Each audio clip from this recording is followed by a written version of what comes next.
Welcome to Inspire Up Your Motivation Home. I began to realize at the end of the day, as long as there's breath in my lungs, there's hope in our hearts, and giving up's not an option. You and I and we, no matter what your unique situation, your storm, your struggle, your trauma, your abuse, your wounds, your scars, no matter what they are, and I know we've all got them on some way, somehow, some level, whatever they are, I promise you this, you are not a product of your past, you are not a product of your environment or your current unique situation, but you are always a product of how do we navigate through our storm. What we do is what we believe.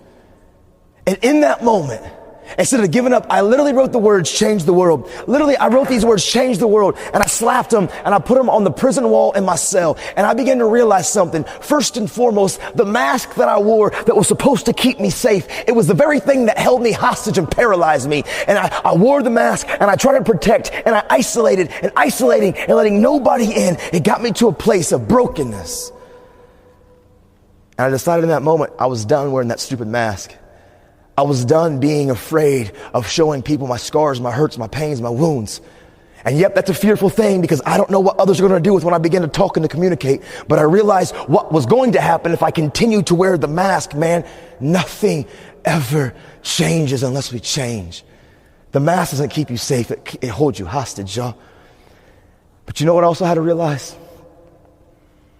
I was allowing things that I couldn't control to control me. You see, growing up, I blamed everything on my dad. I blamed everything on him. He was the reason that I skipped school. He was the reason for my attitude. He was the reason that I went to drugs. He was the reason for my suicidal thoughts. He was the reason for every destructive behavior. Like, I blamed everything on him being ripped out of my life. But you know what I did? I had walked into this trap. I was allowing things that I couldn't control. Those situations that you didn't sign up for, you didn't want to have to deal with. It knocked, it came in front of you, and I allowed that thing that I had no say over, I allowed that to control me for so long. I was allowing things that I couldn't control to control me.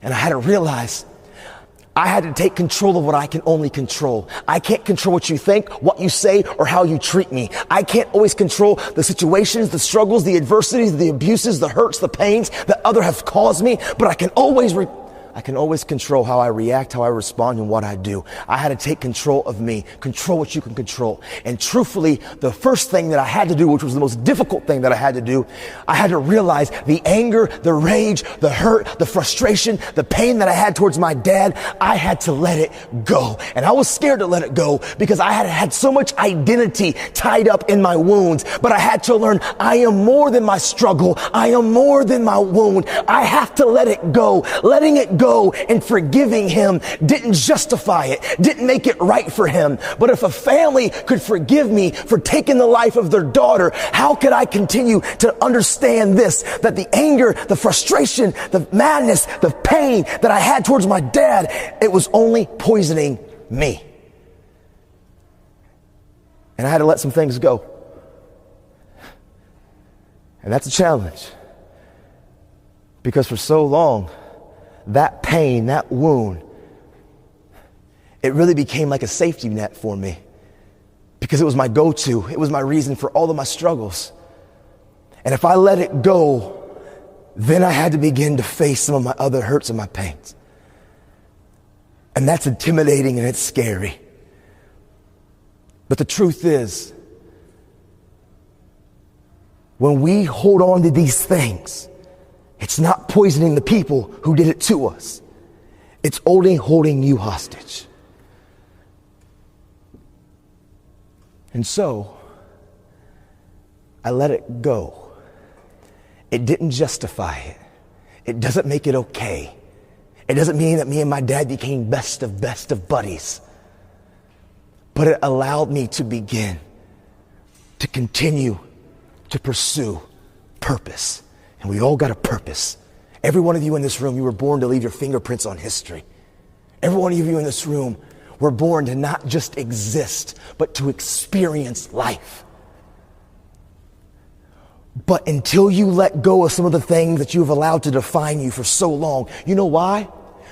Sometimes we can't change and we can't overcome the suicidal thoughts, the self-injuring mentality, our anger, our rage, our wounds, because all you have been doing for so long you're consumed by it. All you do is focus on it. It's everything about you. And what you feed and what you focus on, what you feed grows and what you focus on magnifies. And I realized if I stopped being consumed about that, but found the courage to let it go and stop being self-absorbed, but begin to walk even while I was still wounded, begin to move towards my dream. And I realized what I give away, I get to keep.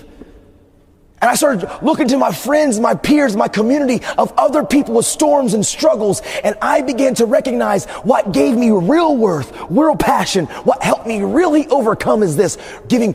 What you give away, you get to keep. When I started having empathy towards my friends, being of somebody that would listen, getting involved in other people's situations and helping them. Why does that help me? Because it took my eyes off my struggle and it put my eyes on beginning to help others. And when I helped others, it gave me real self-worth, real self-value. What you give away, you get to keep.